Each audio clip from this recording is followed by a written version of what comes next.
Military man returns home and freezes upon seeing green stains on his 9-year-old daughter's arms. Sergeant David Miller arrived home 3 days earlier than expected, eager to hug his daughter Emma after 6 long months on a mission in rural Montana. In his backpack were some gifts, and in his heart, the accumulated longing for so many days away from the 9-year-old girl who was his only family since losing his first wife. It was when he saw her running down the hallway of their house in Washington, D.C. that his world stopped. Small green spots dotted his daughter's arms, scattered strangely like old burns. Emma quickly tried to hide her arms behind her back, but it was too late.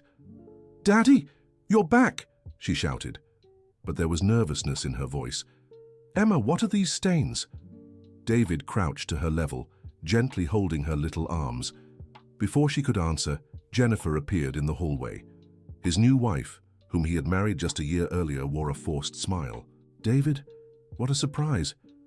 We weren't expecting you today," she said, pulling Emma close. "The stains are just paint, honey. A school project." Something about his wife's answer didn't sit right with David. The marks looked old, and there was something about the way Emma avoided his gaze that unsettled him. "What kind of project uses green paint like this?" he asked, still studying his daughter's arms. "It was about plants. You know how kids get messy while playing," Jennifer replied quickly, taking Emma by the hand. "Come on, Emma, let's get you cleaned up so we can welcome Daddy properly." David stood frozen in the hallway, a strange feeling tightening in his chest. In 6 months of phone calls, Emma had never mentioned any special school project, and those stains didn't look like ordinary paint. During dinner, he noticed his daughter barely touched her food. Emma had always been an active, talkative child, but now she seemed to constantly watch Jennifer before speaking, as if silently asking for permission. "So, sweetheart, how was school today?" David tried to start a conversation. Emma opened her mouth to answer, but glanced at Jennifer first. "It was fine, Dad," she said quietly. "Emma's just a little tired," Jennifer cut in. "She's had a lot of homework lately." After dinner, David tried to talk to his daughter alone, but Jennifer always appeared with some excuse to interrupt. When he finally managed to be alone with Emma at bedtime, the girl seemed tense. "Honey, can you tell me the truth about those stains?" Emma lowered her eyes and began to cry softly. "Daddy, She started, but stopped when she heard footsteps in the hallway. "David, let the girl rest." Jennifer appeared at the door. "She has school early tomorrow." That night, David barely slept. Something was very wrong, but he couldn't figure out what. Jennifer slept soundly beside him, but he lay staring at the ceiling, replaying every strange detail he'd noticed. The next day, he decided to take Emma to school and ask her teacher about the supposed green paint project. Jennifer tried to offer to take her instead, but he insisted, saying he wanted to do it to make up for lost time. "Mrs. Thompson," he addressed his daughter's teacher, "I'd like to know about the green paint project Emma worked on." The teacher looked confused. "Green paint project? We haven't had any project like that, Sergeant Miller. Our last art activity was with crayons 2 weeks ago." David's heart raced.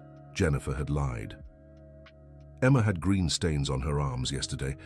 My wife said it was from a school project," he explained. "How odd," the teacher remarked, concerned. "I have noticed Emma has been quieter lately, and always in long sleeves, even on hot days. I thought it was shyness." David left school with even more questions in his head. If it wasn't school ink, what were those marks? And why had Jennifer lied? Dear listener, if you're enjoying the story, take a moment to like the video and especially subscribe to the channel. It helps us a lot as we're just starting out. Now, continuing. When he got home, he found Jennifer preparing lunch. He decided to confront her directly. "I talked to Emma's teacher today," he said, watching his wife's reaction. Jennifer stopped stirring the pot for a second, but quickly resumed. "Oh, what did she say?" "That there was no project with green ink." David crossed his arms. "Oh, you know how it is," she laughed nervously. "It must have been another activity. I got confused. Actually, now that I think about it, I believe it was an allergy to a new soap I bought." "Allergies leave green marks?" he asked skeptically. Everyone reacts differently, right? Jennifer avoided his gaze. I already made a doctor's appointment for her next week. David wasn't convinced, but decided not to push further for now. There was something about his wife's behavior that made him increasingly suspicious. Later, when he went to check the mail, his neighbor, Mrs. Jenkins, a 65-year-old woman who had lived next door for decades, discreetly called him over. "Sergeant Miller, can I speak with you for a minute?" "Of course, Mrs. Jenkins. What is it?"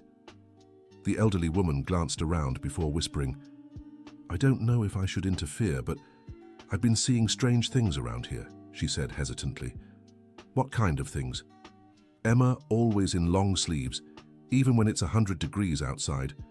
And some days I hear her crying." Mrs. Jenkins seemed genuinely concerned. "Yesterday, I saw your wife throwing some bottles in the trash. Unlabeled bottles." David's heart froze. "What kind of bottles?" "Small, dark glass ones. Looked like medicine, but no labels," she explained. "Sergeant, I don't want to cause trouble in your marriage, but that little girl isn't okay." David thanked his neighbor and returned home with his mind racing. Unlabeled bottles. Emma always in long sleeves. Jennifer's lies. Everything was starting to form a picture that terrified him. That afternoon, when Jennifer left to run errands, he took the chance to discreetly search the house. In the couple's bedroom closet, hidden behind winter clothes, he found 3 small, dark glass bottles. None had labels, just a greenish liquid inside. David took one of the bottles and slipped it into his pocket. He needed to find out what it was. When Emma came home from school, he called her into the living room, away from the bedroom where Jennifer was putting away groceries. "Sweetheart, I need you to be honest with me," he said, holding the little girl's hands. "These marks on your arms, where did they come from?" Emma started crying. "Daddy, I can't tell," she sobbed. "Why not?" he asked gently. "Aunt Jennifer said if I told you'd get really mad at me and stop loving me." Tears streamed down the girl's face. David's heart shattered. What kind of emotional blackmail was being used on his daughter? "Emma, listen carefully to what Daddy's going to say." He cupped her face in his hands. "There is nothing in this world you could do that would make me stop loving you. Nothing. You're my daughter, and I will always love you no matter what." "Even if I do something wrong?" she asked between sobs. "Even if you do something wrong. Daddy's love for you will never end." He hugged her tightly. Emma stayed silent for a few minutes, curled up in her father's lap. Then, in a shaky voice, she began to speak. "Aunt Jennifer gives me medicine every day," she whispered. "A green liquid that she says will make me prettier and smarter." "What kind of medicine?" David tried to keep his voice calm despite the alarm in his head. "She says they're special vitamins, but they taste bad and make my arms feel weird." Emma showed the marks again. "She wipes me with a cotton swab after I drink it. How long has this been going on?" "Since you went away." Every morning before school, the girl seemed relieved to finally tell the truth. David felt anger rising inside him, but made an effort not to scare his daughter. "Why didn't you tell me during our calls? She's always next to me when you call, and she said if I told you, you'd stop calling," Emma explained. Just then, they heard the front door open. Jennifer had returned from shopping. "Go to your room, sweetheart," David said quietly, "and don't worry. Daddy will take care of everything." During dinner, David watched Jennifer with new eyes. How had he not noticed before how much she controlled Emma's every move? How had such a talkative child become so quiet in just 6 months? That night, after Jennifer fell asleep, he took the bottle he'd kept and decided to have it analyzed at a lab he knew near the military base. The next morning, David woke up early and took the bottle for testing, asking for priority results. The technician promised an answer in 2 days. When he returned home, Jennifer was strangely agitated. "Where did you go so early?" she asked. "Had some things to take care of at the base," he replied vaguely. "David, we need to talk," she said, sitting at the kitchen table. "I have a proposal for you." "What kind of proposal?" "My mother, Mrs. Jenkins, is an expert in alternative medicine. She has a practice here in Washington, D.C. Jennifer spoke quickly. She can help with Emma's allergies. David felt an alarm go off in his head. Alternative medicine, unlabeled bottles, green liquids. What kind of alternative medicine? He asked. Herbal remedies, homeopathy, those natural things, she explained. It's much healthier than the chemical drugs doctors prescribe. And she's already treating Emma. Jennifer hesitated for a second. She's giving her some natural vitamins, yes, to boost her immunity, she admitted. Green vitamins? David asked directly. Jennifer's face paled. How did you... She started but stopped. Emma told me, he said, crossing his arms. David, it's nothing serious, just a natural supplement, she tried to justify. Without my permission, without a doctor's prescription. His voice grew louder. You were away, and she needed help. Jennifer defended herself. Jennifer, you gave my daughter medicine without telling me. David was struggling to control his anger. That's unacceptable. It's not medicine, it's natural herbs, she protested. Herbs that leave green marks on her skin. What kind of herb does that? Jennifer fell silent, clearly unsure how to respond. I want to meet your mother, David said, today. She's traveling, Jennifer replied quickly. Then when she gets back, and I want to see all the bottles you have in this house. David, you're overreacting. She tried to downplay it. Overreacting?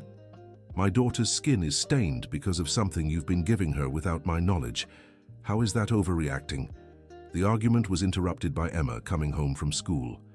The girl sensed the tension and stayed quiet, watching the two adults. Dear listener, if you're enjoying the story, don't forget to like and especially subscribe to the channel. It helps us a lot as we're just starting out. Now, continuing. That afternoon, David decided to take Emma for a walk in the park, away from Jennifer. He needed to understand better what was going on. Sweetheart, can you tell me more about these medicines Aunt Jennifer gives you? She says they'll take away the bad energy inside me, Emma answered, playing on the seesaw. What bad energy? Mommy's energy, the girl said, referring to David's first wife, who had passed away in an accident when Emma was just 3. David's heart stopped. What kind of talk was Jennifer having with his daughter? What else does she say about Mommy? That Mommy left bad things in me and that she needs to clean them, Emma continued innocently.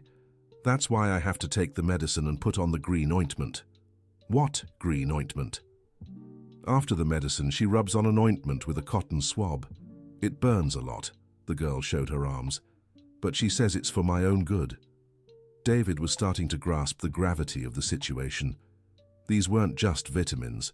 Jennifer and her mother were subjecting Emma to some kind of treatment based on personal beliefs about his first wife.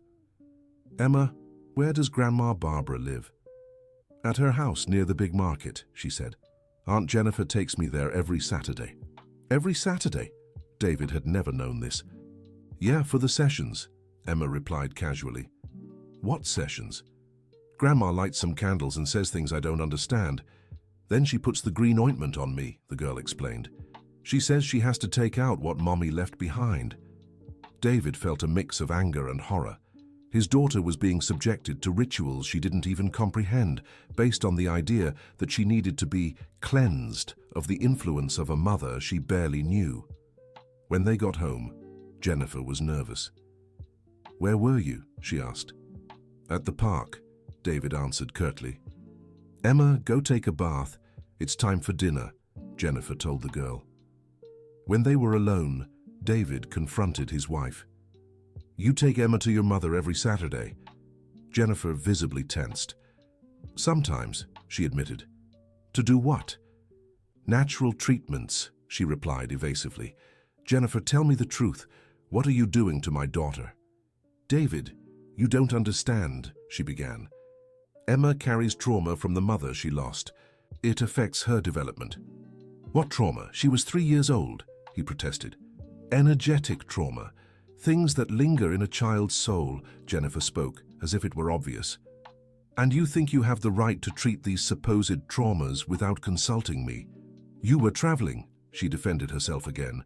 That doesn't give you the right to medicate my child. David was losing his patience. The argument was interrupted by the phone ringing. It was someone David didn't expect. Olivia, his first wife's sister who lived in Chicago. "David, I need to talk to you." Olivia's voice sounded worried. "Hi, Olivia, what's wrong?" "It's about Emma. I've heard some strange things," she said. "What kind of things?" "An acquaintance of mine here in Washington, D.C. told me your new wife has been spreading that Emma is a troubled child who needs special treatment," Olivia explained. David looked at Jennifer, who was listening to the conversation. "Troubled how?" "She says the girl has psychological problems because of losing her mother, that she's aggressive, a liar," Olivia continued. "David, is any of this true?" "Of course not. Emma is a normal, healthy child," he answered, outraged. "Then why is your wife making up these things?"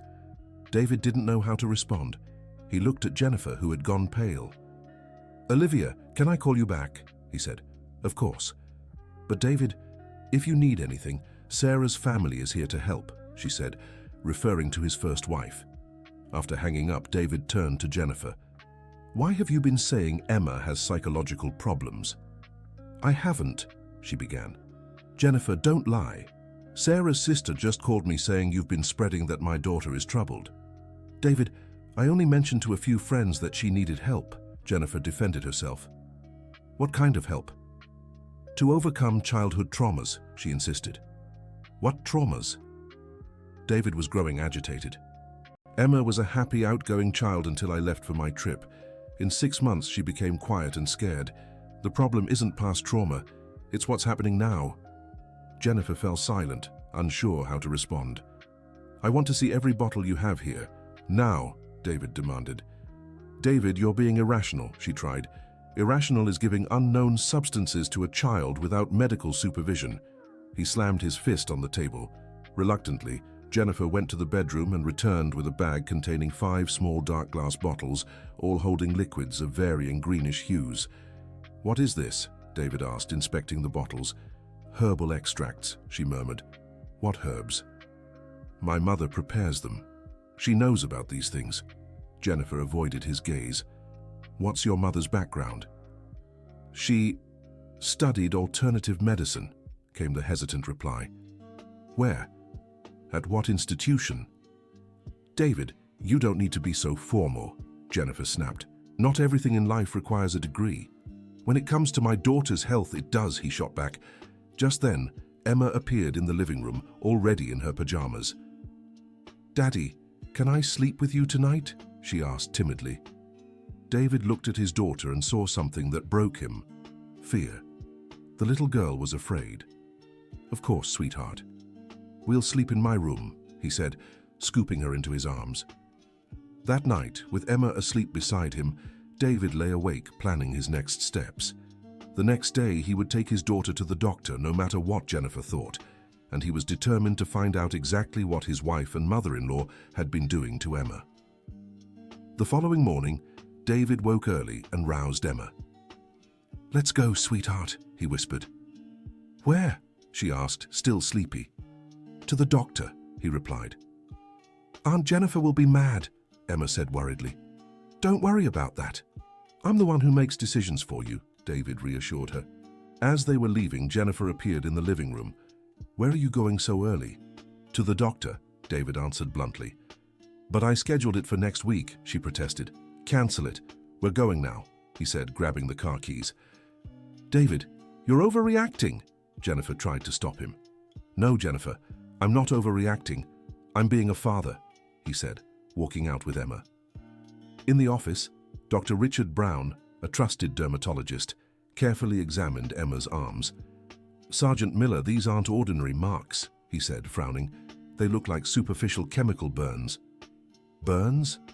David's stomach twisted. "Yes, caused by some acidic or corrosive substance," the doctor explained. "How long has she been like this?" "About 3 months from what she's told me," David replied. "And what caused these burns?" David told the doctor about the bottles, the green substances, his mother-in-law's treatments. "Doctor, I brought a sample," he said, handing over one of the small bottles. Dr. Brown inspected the bottle and sniffed its contents. "I'll send this for analysis immediately," he said, concerned. "But I can already tell it smells like fermented herbs mixed with some kind of acid, extremely dangerous for a child's skin." Is it serious? Luckily, the burns are superficial. But if it continued any longer, it could cause permanent scarring, the doctor explained. I'll prescribe a treatment to regenerate the skin, but the most important thing is to stop contact with these substances immediately. Could it have affected her internally too? David asked, thinking about the fact that Emma had been drinking the liquid. We'll run some tests to be sure, the doctor said. Blood, urine, liver function. 2 hours later, they left the office with prescriptions and lab orders. Emma was in better spirits, especially after the doctor reassured her that the marks would fade with proper treatment. Daddy, I won't have to take the green medicine anymore, she asked in the car. Never again, David promised. When they got home, they found Jennifer visibly agitated. How did it go? She asked anxiously. The doctor said it's chemical burns, David replied curtly. Burns? Jennifer feigned surprise. Caused by the substances you've been putting on her, he continued. That's impossible. It's just natural herbs, she protested. Jennifer, the doctor ordered the bottle to be tested. We'll know exactly what you've been giving my daughter, David said firmly.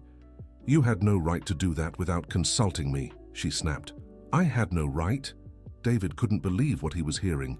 She's my daughter. She also lives with me. I take care of her every day, Jennifer shot back. Care?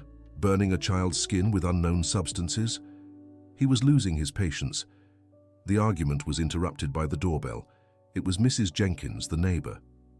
Sergeant Miller, sorry to bother you, but there's a woman here asking for you, she said. She says she's your wife's mother.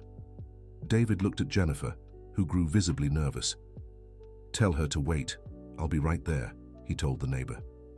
David, let me talk to her first, Jennifer pleaded. No. I want to meet in person whoever's been medicating my daughter, he said, stepping out with determination. At Mrs. Jenkins's house, a woman around 50 years old waited in the living room. Barbara Miller was thin, wearing colorful bracelets and crystal necklaces. You must be David, she said, standing. I'm Barbara, Jennifer's mother. Are you the one who's been treating my daughter? He asked directly. Treating is one way to put it, she replied with a smile David found insincere. I'm helping clear the child's negative energies.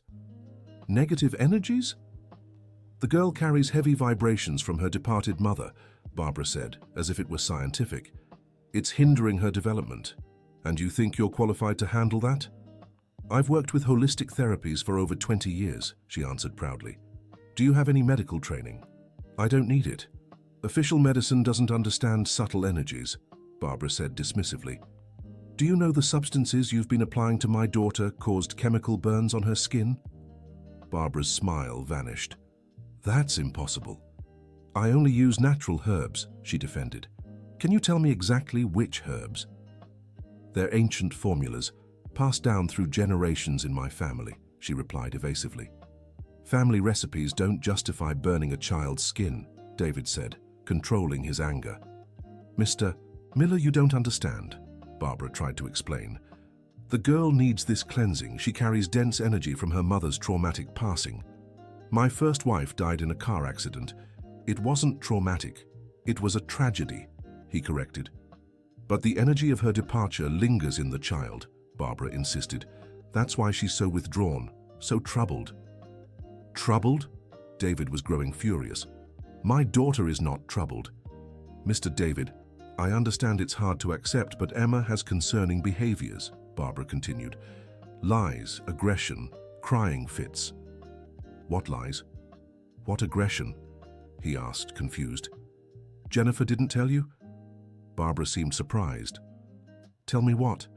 About the episodes the girl has been having, she explained. Nightmares, talking to her deceased mother, strange behaviors. David grew increasingly confused. The Emma he knew showed none of these behaviors. Mrs. Barbara, my daughter, has none of these issues, he said firmly. Mr. David, denial is common among parents, she said condescendingly. It's not denial, it's knowledge. I know my daughter, he retorted. But you're away traveling for months, Barbara pointed out. Who spends every day with her is my daughter. David began to realize something was very wrong. Either Jennifer was making up problems to justify the treatments, Or there was something about Emma he didn't know. "I want to see my daughter now," he said, standing up. "Of course. Let's all talk together," Barbara agreed. Dear listener, if you're enjoying the story, please take a moment to like and especially subscribe to the channel. It helps us a lot as we're just starting out. Now, continuing. Back at home, David gathered everyone involved in the living room: Jennifer, Barbara, and Emma. "Emma, I want you to tell Grandma Barbara and Aunt Jennifer how you feel," he said to his daughter. The girl glanced nervously at the two women before answering. "I feel sad," she said softly. "Why sad?" David asked gently. "Because it hurts when you put the medicine on me," she replied, looking at Barbara. "But you know it's for your own good," Barbara said quickly. "Emma, do you have nightmares?" David asked. "Sometimes," she admitted. "What do you dream about?" "About Mommy," the girl said. "But they're not bad nightmares. She's kind to me in my dreams." David gave Barbara a pointed look. "Emma, do you talk to Mommy when you're awake?" "No," she answered, confused. "How can I talk to her if she's not here?" "Emma, do you lie to Daddy or Aunt Jennifer?" "No," she said, then hesitated. "Only when Aunt Jennifer tells me not to talk about the medicine." "Emma, are you aggressive with anyone?" "I don't know what aggressive means," the girl replied innocently. "It's when you hit someone or say mean things," David explained. "No, I never do that," Emma said firmly. David looked at Jennifer and Barbara, who were clearly uncomfortable. "Then explain to me where these stories about psychological problems are coming from," he said. "David, you're missing the subtle signs," Jennifer tried to justify. "What signs?" he asked. "The way she gets quiet, withdrawn," Jennifer explained. "She's quiet because you've scared her," David snapped. "A talkative child doesn't become withdrawn for no reason." "Mr. David, please don't raise your voice in front of the child," Barbara urged. "I'm not raising my voice. I'm outraged to find out you've been medicating my daughter based on made-up problems," he said, trying to control his tone. "They're not made up," Jennifer insisted. "Then give me one concrete example," David challenged. "One specific episode where Emma was aggressive or lied." Jennifer and Barbara exchanged glances, clearly unsure how to respond. "One time she..." Jennifer started but stopped. "She what?" David pressed. "Never mind, you wouldn't understand." Jennifer gave up. "Emma, can you go play in your room?" David said to his daughter. "Daddy needs to talk to the ladies." After the girl left, David turned to the two women. "Now you're going to explain to me exactly what's going on here," he said firmly. "David, you don't understand because you lack sensitivity for these things," Barbara began. "Sensitivity for what?" "To perceive the subtle energies the child emits," she explained. "You're telling me you medicated my daughter because she has bad energies?" David couldn't believe what he was hearing. "It's not medication, it's purifying herbs," Jennifer corrected. "Which burned her skin," he shouted. "The reactions are normal in the cleansing process," Barbara said calmly. "Normal reactions, chemical burns are normal." David was losing his patience completely. "Mr. Miller, you're being very resistant to the process," Barbara said condescendingly. "What process?" "Your daughter's healing," she replied as if it were obvious. "My daughter isn't sick," David exploded.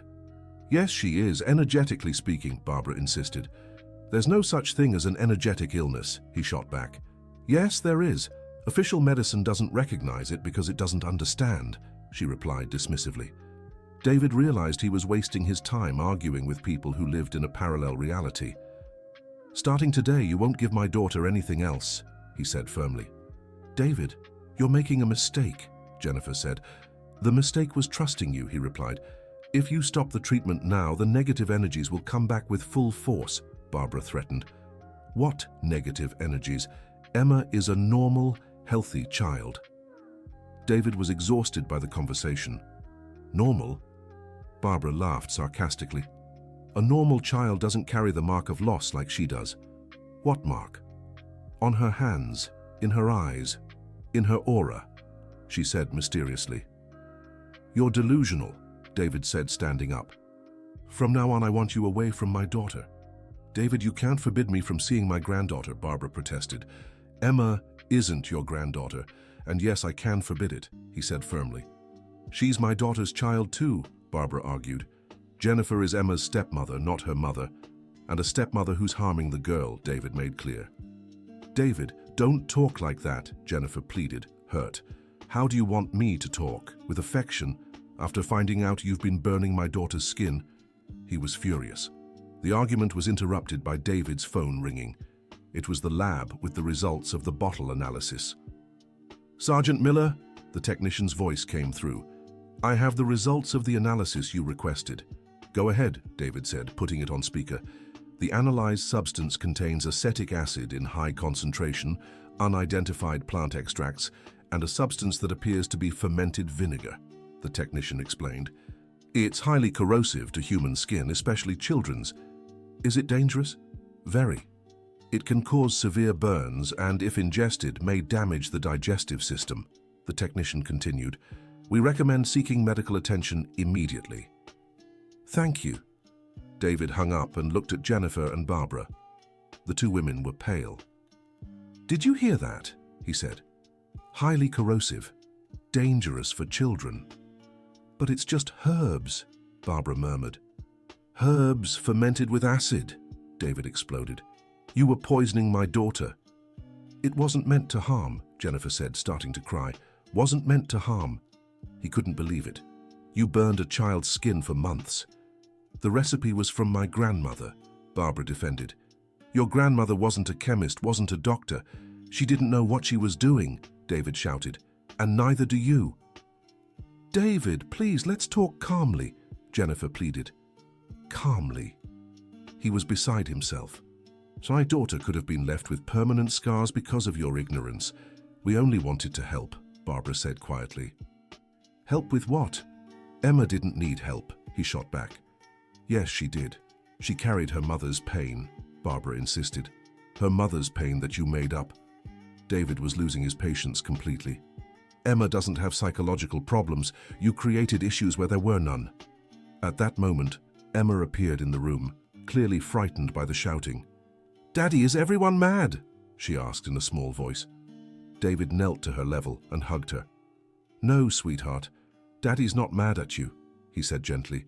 Daddy's mad because some people did things they shouldn't have. Because of the green medicine? She asked innocently. Yes, because of the green medicine, he confirmed. I won't have to take it anymore. She sounded relieved. Never again, David promised. Or the burning cream. Never again, he repeated, holding her tight. At that moment, David made a decision. He couldn't let Emma stay under the influence of people who saw her as a troubled child, needing to be cured of imaginary trauma. Barbara, I want you out of my house now, he said, standing up. David, Jennifer began. And you, Jennifer, need to decide if you're on your mother's side or my daughter's side, he interrupted. It's not about sides, she protested. Yes, it is.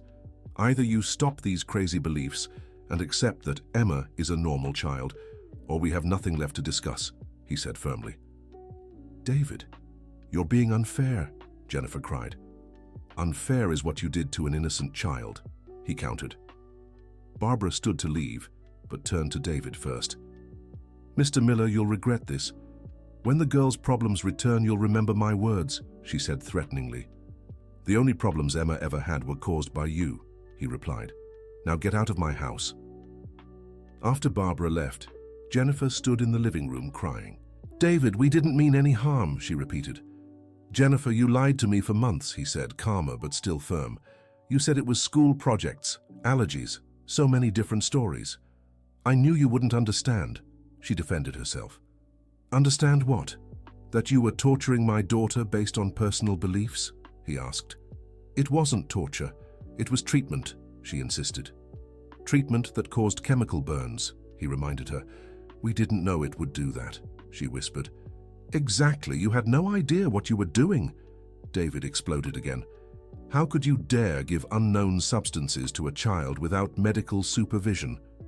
My mother has experience, Jennifer said weakly. Experience in what? Burning children? He asked sarcastically. David, please, she begged. Jennifer, I need time to think, he said, sitting on the couch. All of this has left me so confused. Are you going to leave me? She asked fearfully. I don't know, he answered honestly. I need to understand how the woman I married could do this to my daughter. I love Emma, Jennifer said through tears. No, Jennifer, you don't love Emma, he said sadly. People who love don't hurt. They don't lie. They don't put a child through painful treatments for made-up problems. But I truly believed I was helping, she insisted. And that makes it worse, David said, because it means you really believe my daughter is troubled. She sometimes gets so quiet, Jennifer tried to explain. Because you scared her, he shouted once more.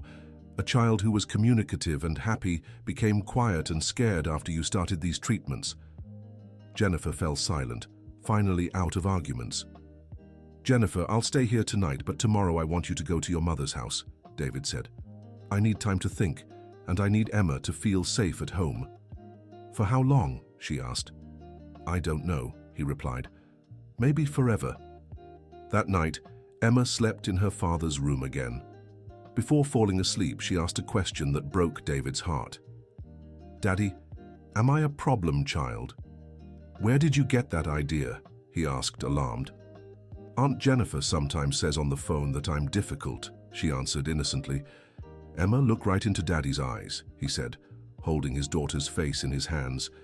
You're not a problem, you're not difficult. You're none of those things. You're a wonderful, smart, loving, and perfect girl just the way you are.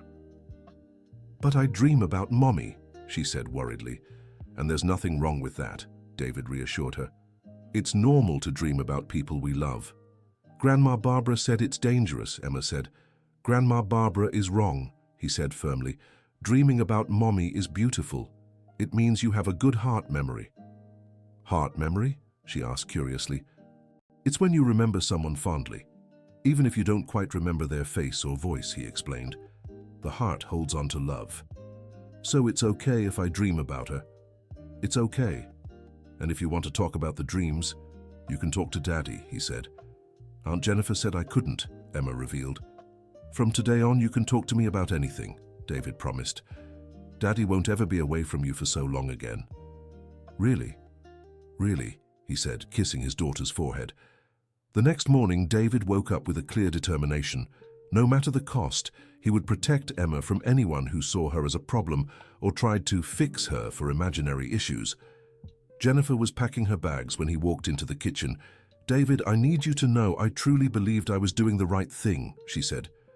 Jennifer, the problem isn't that you believed it, he replied. The problem is that you acted without consulting me, lied for months and caused physical and emotional harm to my daughter. How can I fix this? She asked desperately. I don't know if you can, he answered honestly. Trust has been broken. David, I love you, she said, crying. And I loved you too, he replied. But love isn't enough when there are fundamental differences in values and priorities. Can you at least think about giving me a second chance? Jennifer, you gave a child corrosive substances for months. You lied to me. You made my daughter feel like a problem, he listed. What second chance are you asking for? The chance to show I can change, she pleaded. How will you change the belief that my daughter is a problem? He asked. How will you change your mother's influence in your life? Jennifer had no answer. Besides, how will Emma ever trust you again? David continued. She's afraid of you, Jennifer. Afraid. She's afraid of me. Jennifer seemed shocked. Didn't you notice the way she looks at you before speaking? How tense she gets when you're around, he explained. You turned a confident child into a frightened one. I didn't mean to, she cried. But that's what happened, he said sadly. After Jennifer left, David sat down with Emma to talk. Sweetheart, Aunt Jennifer is going to stay at Grandma Barbara's for a while, he explained. Because of the green medicine? She asked. Yes, because of the green medicine and other things, he confirmed. She doesn't like me, does she, Dad? Emma asked with the innocent wisdom of children. Why do you think that? Because she always wants to change me, the little girl replied. The medicine was to change me. The ointment was to change me. Grandma's prayers were to change me. David Miller's heart broke as he realized his 9-year-old daughter had understood something it took him months to see. Emma, when someone truly loves you, they don't want to change you, he explained. They want to help you grow, to learn new things, but they don't want to change who you are. You don't want to change me, Dad? Never, he said firmly. You're perfect just the way you are. Even when I make a mess. Even when you make a mess, he smiled. Then Daddy teaches you to put things away, but he doesn't want to change who you are. And even when I dream about Mommy. Especially when you dream about Mommy, he said, hugging her, because that shows you have a heart full of love. In the following days, David noticed a gradual change in Emma. Without the constant pressure of treatments and without the tense atmosphere that had settled at home, the little girl began to become talkative and cheerful again. The dermatological treatment prescribed by Dr. Brown was working. The green spots were fading and no new ones appeared. A week later, Jennifer called to talk. David, I spoke a lot with my mother, she said. We realized we may have gone too far. May have? He asked, skeptical. Okay, we went too far, she admitted. But I still think Emma needed some kind of help. Jennifer, do you still believe my daughter has problems? David asked directly. Not problems, but things to work through, she replied evasively. What things? Losing her mother left scars, she insisted. Jennifer, you haven't changed at all, David realized. You still think Emma needs to be cured of something. David, every child who loses their mother young has lasting effects, she argued. Maybe. And if she does, she'll be treated by qualified professionals, not healers who use acid on children, he said firmly. My mother isn't a healer, Jennifer defended. Jennifer, your mother gave corrosive substances to a child based on personal beliefs. What do you call that? He asked. It was a mistake, she admitted reluctantly. It was criminal negligence, he corrected. And you were complicit. David, please don't say that, she pleaded. Jennifer, I'll be very clear with you, he said. As long as you keep thinking my daughter is troubled, as long as you're still under your mother's influence, we have no future together. What if I change? How do you change such a deep belief? He asked. How will you convince Emma you've really changed? By going to therapy, studying childhood grief, educating myself, she suggested. Jennifer, the problem isn't a lack of information, he explained. The problem is you see issues where there are none. Emma isn't grieving, she isn't traumatized. She's a normal child who loves the mother she barely got to know. But she dreams about Sarah, Jennifer insisted. So what? David asked. Is that a problem? It's not normal, she said. According to who? He questioned. Your mother. Jennifer fell silent. Jennifer, what isn't normal is a 9-year-old child having to take corrosive substances to be accepted by her family, David said. What isn't normal is a child being afraid to tell her father what's happening because she was emotionally threatened. I never threatened her, Jennifer protested. You told her if she told me I'd stop loving her, he reminded her. She began but stopped. Isn't that a threat? He asked. I just wanted her to understand it was for her own good, Jennifer weakly defended. Jennifer, you don't understand, David said wearily. You keep justifying yourself. You still think you were right. I'm not justifying, she denied. Yes, you are. Every sentence of yours has a but, a however, an excuse, he pointed out. Because I truly believed I was doing the right thing, she repeated. And you still believe it, he concluded. That's why we have no future, Jennifer. David, I can learn, she insisted. Learn what? To pretend you think my daughter is normal, he asked. Emma will notice. Children sense when they're not genuinely accepted. I do accept her, Jennifer said. You accept her with conditions, he corrected. You accept her if she's treated, if she's changed, if she's cured. That's not true, she denied. It's exactly true, he stated. And I won't expose my daughter to more of this rejection disguised as care. 2 weeks later, David made the decision to file for divorce. Jennifer tried to argue, even threatened legal action over asset division, but he was determined. During the process, he discovered Jennifer had spread even more stories about Emma being problematic. Some mothers from school had mentioned she claimed the girl had serious emotional issues and needed special treatment. This broke David's heart. His daughter was being labeled in the school community because of her stepmother's lies. He decided to speak with the school principal to clarify the situation. "Mrs. Peterson, I need to clear up some things about my daughter," he said. "Of course, Sergeant Miller, what happened?" "My wife, well, ex-wife, has been spreading rumors that Emma has psychological problems. I want to make it clear that isn't true," he explained. "Some mothers did mention it," the principal admitted, "but here at school we've never observed any concerning behavior from Emma." "How has she been behaving lately?" "Very well. In fact, these past few weeks she seems more talkative, happier," the principal noted. "It's because we stopped unnecessary treatments she was being put through," David explained briefly. "I see. Sergeant Miller, Emma is a lovely girl, polite, smart, kind to her classmates," the principal reassured. "If there's ever a real issue in the future, we'll be here to help. But for now, she's doing just fine." David left the school relieved. At least in that environment, Emma was being seen for who she truly was, a normal, healthy child. A month after the divorce, Olivia, his first wife's sister, came from Chicago to visit them. "David, how are you all doing?" she asked, hugging her brother-in-law. "We're okay. Better than we were a few months ago," he answered honestly. "And Emma?" Olivia asked, looking at her niece playing in the yard. "See for yourself," he said, pointing to the girl. Olivia watched Emma playing, running, laughing. She was clearly a happy, healthy child. "She looks beautiful," Olivia remarked, "and so happy." "She is.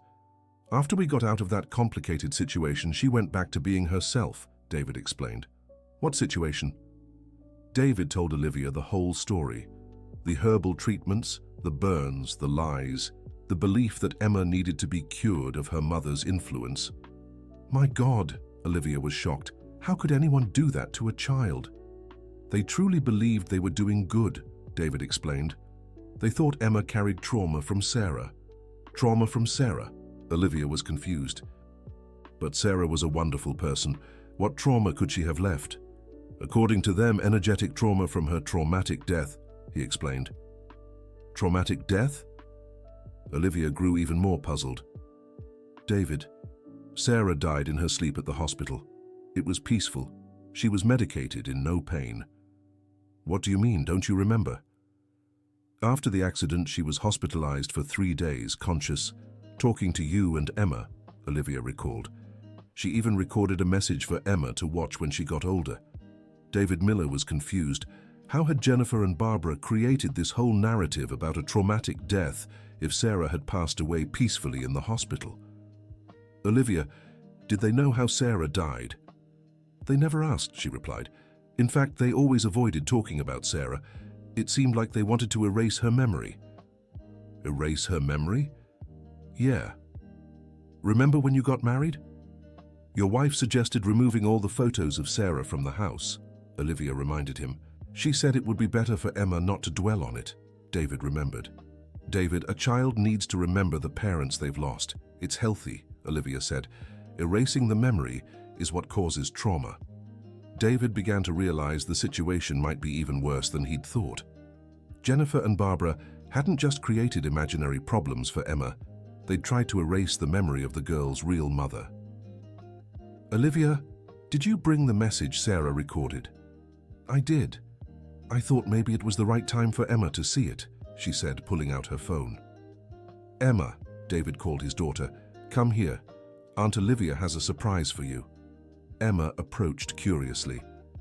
"Emma, your mommy recorded a message for you before she left," Olivia explained gently. "Do you want to watch it?" The little girl's eyes filled with tears of emotion. "Can I?" "Of course you can," David said, sitting beside his daughter. In the video, Sarah appeared in the hospital bed, pale but smiling. Her voice was weak but tender. "My beautiful Emma, if you're watching this, it means Mommy has already gone to a very special place. I want you to know that Mommy loves you so, so much. You are the most beautiful thing that ever happened to me. I want you to always be the happy, loving girl you are. Take good care of Daddy for me, okay? And when you dream of me, be happy, because it means Mommy's love is always with you. I love you forever, my princess." Emma watched the video with tears in her eyes but smiling. "Mommy was pretty," she remarked. She was very pretty, David confirmed, also moved. And she said it's good to dream about her, Emma observed. Yes, very good, he agreed. Grandma Barbara was wrong then, the girl concluded with the simple logic of a child. She was very wrong, David confirmed. That night, for the first time in months, Emma spoke spontaneously about her mother during dinner. Daddy, Mommy said I'm happy and loving, she said. Does that mean I've always been like this? Always, he confirmed, since you were tiny. Then I didn't need to be changed, she concluded. You never did, David said, hugging his daughter. 3 months later, the green marks had completely disappeared from Emma's arms. Regular checkups with Dr. Brown confirmed there were no physical after effects from the treatments. Psychologically, Emma was thriving. She had returned to being the talkative, cheerful child she'd always been. She spoke naturally about her mother, shared her dreams, and asked questions about Sarah. David had requested a transfer to a post in Washington, D.C., so he wouldn't have to travel as much. He wanted to be present in his daughter's life, making sure no one else tried to fix her for problems that didn't exist. One day, Emma came home from school with news. Daddy, the teacher asked us to do a project about family, she said. And who are you going to talk about? Mommy Sarah and you, she replied naturally. What about Aunt Jennifer? No, Emma said without hesitation. She's not our real family. Why do you think that? Because real family doesn't try to change you, she explained with the wisdom of her 9 years. Real family loves you just the way you are. David smiled, proud of his daughter's maturity. You're right, sweetheart. Real family loves unconditionally. That night, Emma asked a question that showed how she had processed the whole experience. Dad, do you think I'll know when someone truly likes me? I think so. Why? Because now I know what it's like when someone doesn't, she explained. When someone wants to change you, it's because they don't like who you are. Very smart, David praised. And when someone really likes you, you don't need medicine or ointment, she continued. You just need love. Exactly, he agreed. 6 months after the divorce, David received an unexpected call. It was Jennifer. David, can I talk to you? What do you want, Jennifer? I want to apologize, she said. For real this time. What changed? I started therapy, and I understood some things, she explained. I realized I projected my own traumas onto Emma. What traumas? I lost my father when I was a child, and I always felt different, troubled, she admitted. When I saw Emma handling her mother's loss so well, it bothered me. It bothered you that she was okay? Yes, because I could never be okay with losing my dad, she confessed. And I thought she was pretending, denying the pain. Jennifer, not every child reacts the same way to loss, David explained. I know that now, she said. The therapist helped me see that I tried to heal in Emma what I couldn't heal in myself. What about your mother? My mother has her own issues. She lost 2 children before me, Jennifer revealed. She believes in all that energy stuff because she needs to believe she can control death somehow. David had never known this part of Jennifer's family history. Jennifer, even understanding the reasons, it doesn't erase what you did, he said. I know. I'm not asking for forgiveness to come back, she clarified. I'm apologizing because you both deserve it. Thank you, he said sincerely. How's Emma? Good, really good, he replied. Does she hate me? No, Jennifer. She doesn't hate you, David said honestly. But she's learned to protect herself from people who don't accept her as she is. Can I at least write her a letter to apologize?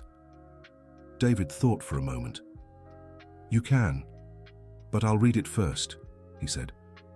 Of course, she agreed. A week later, the letter arrived. It was simple and sincere. Emma, I want to apologize for trying to change you. You've always been perfect just the way you are. I had my own problems and thought you needed healing when it was me who needed it.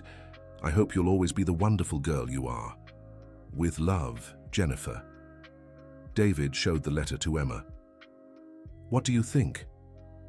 "I think she understands," Emma said after reading it. "Can I write back?" "If you want to."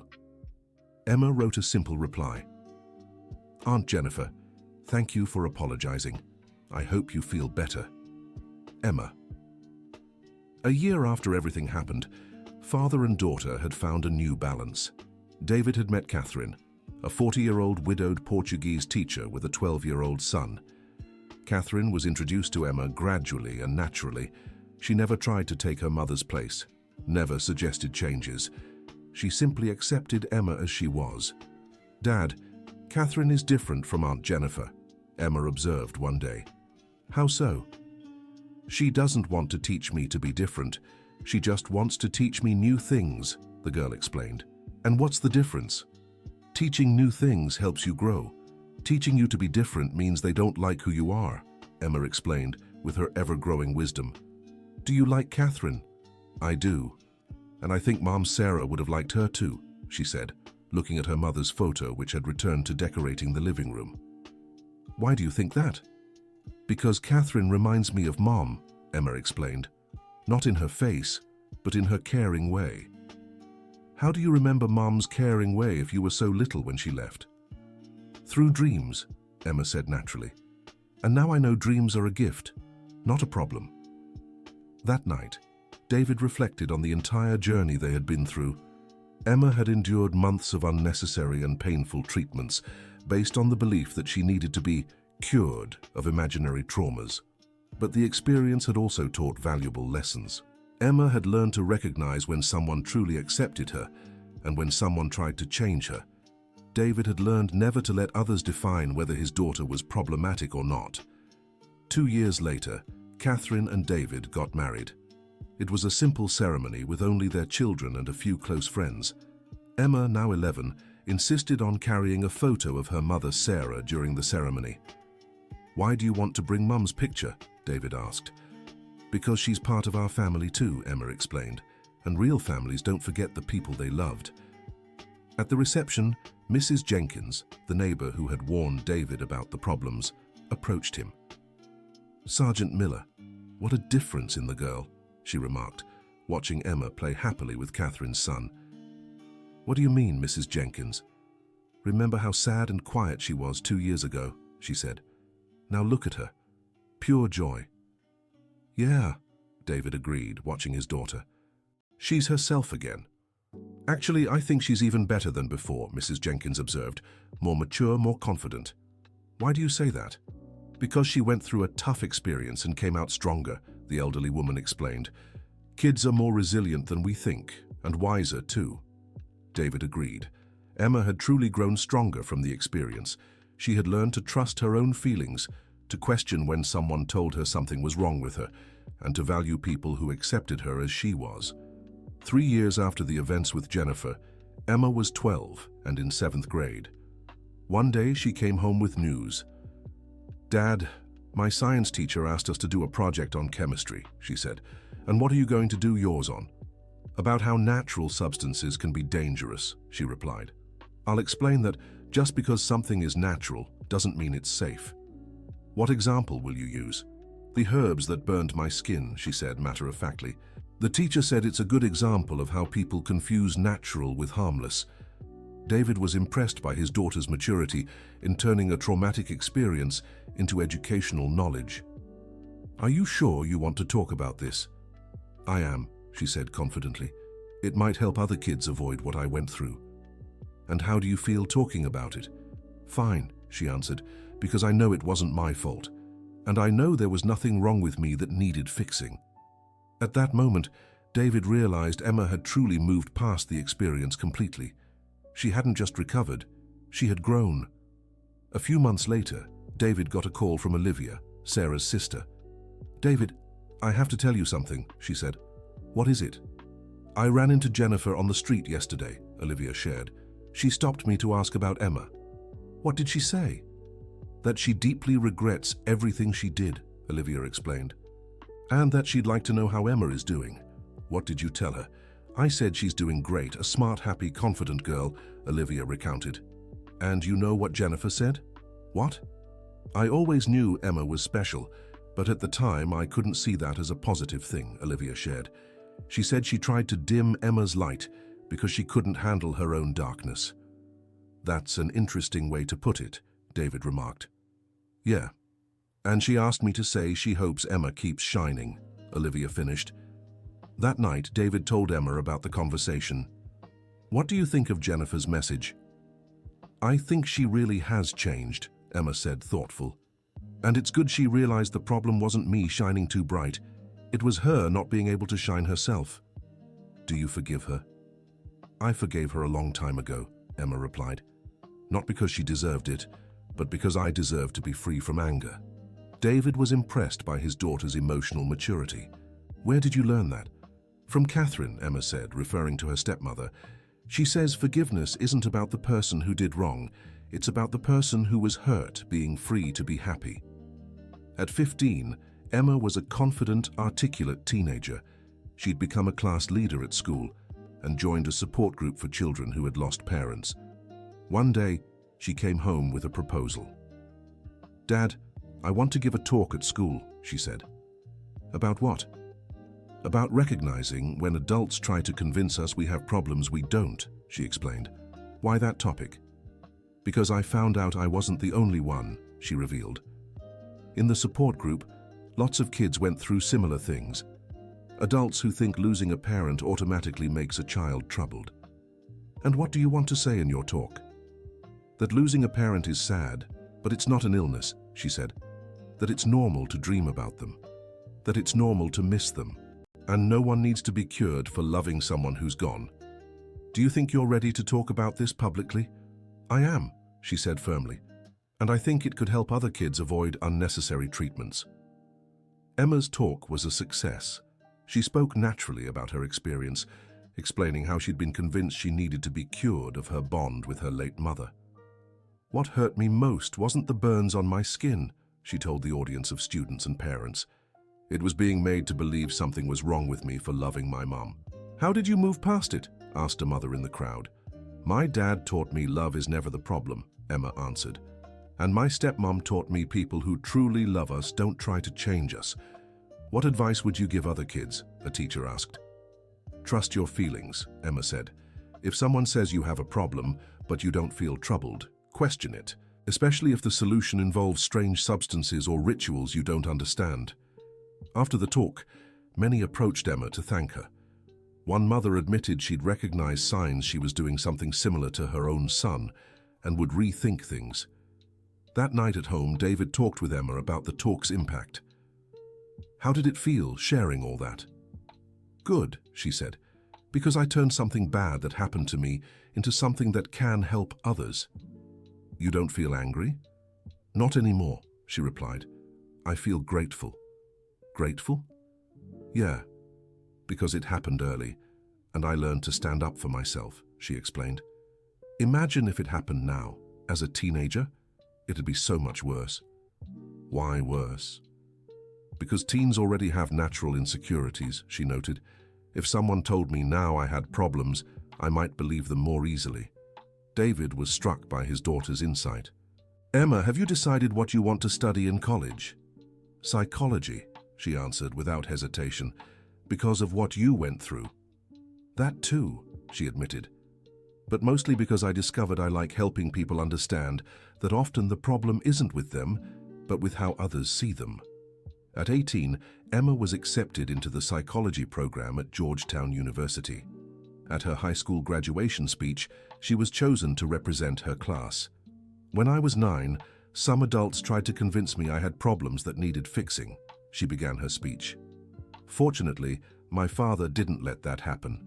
Today, I know that experience, as painful as it was at the time, taught me valuable lessons about self-esteem, discernment, and the importance of questioning when someone tries to belittle us. I also want to talk about the importance of dreams, she continued. Not just future dreams, but also the dreams we have of people who are no longer with us. They tried to convince me that dreaming about my mother was problematic. Today I know it's a gift. It's how love finds a way to stay alive even when people are no longer physically with us. To close, I want to say, that if any of you are in a situation where someone tries to convince you there's something wrong with you, question it, she concluded. Trust your feelings. You know yourselves better than any outsider. And remember, those who truly love us don't try to change who we are. They only help us grow. The speech was met with warm applause. After the ceremony, many people approached Emma to thank her for her words. Catherine, her stepmother, hugged her tearfully. "I'm so proud of you," she said. "Thank you for teaching me that a real stepmother doesn't try to erase the mother who came before," Emma replied. "You showed me it's possible to honor the past while building the future." David, watching the scene, felt immense gratitude. The journey had been hard, but the result was a strong, wise, and compassionate daughter. That evening at home, the family gathered for dinner. Emma, now a young adult, still spoke naturally about her mother, Sarah. "I dreamed about Mom today," she said during dessert. "How was she?" Catherine asked naturally. "Happy. She said she was proud of how I've grown," Emma replied. "And do you think she really would be?" David asked. "I'm sure of it," Emma said confidently, "because I've become exactly the person she told me to be in her message, joyful and caring." "And you've taken good care of Dad like she asked," Catherine added, smiling. "Actually, I think we took care of each other," Emma observed. "That's what got us through everything." At 22, Emma graduated with a degree in psychology, specializing in childhood grief. Her thesis, "The Risks of Pathologizing Normal Grief in Children," received an honorable mention from the university. During the graduation ceremony, David was moved to tears watching his daughter receive her diploma. He thought of all the difficult moments they'd faced and how she had turned a traumatic experience into her life's purpose. "Dad, thank you for never giving up on me," Emma said, hugging him after the ceremony. "Thank you for not letting them convince you I was broken," she continued. "Emma, I could never give up on you," he replied, emotional. "You've always been perfect just as you are. And thank you for teaching me that real family protects. It doesn't change us," she added.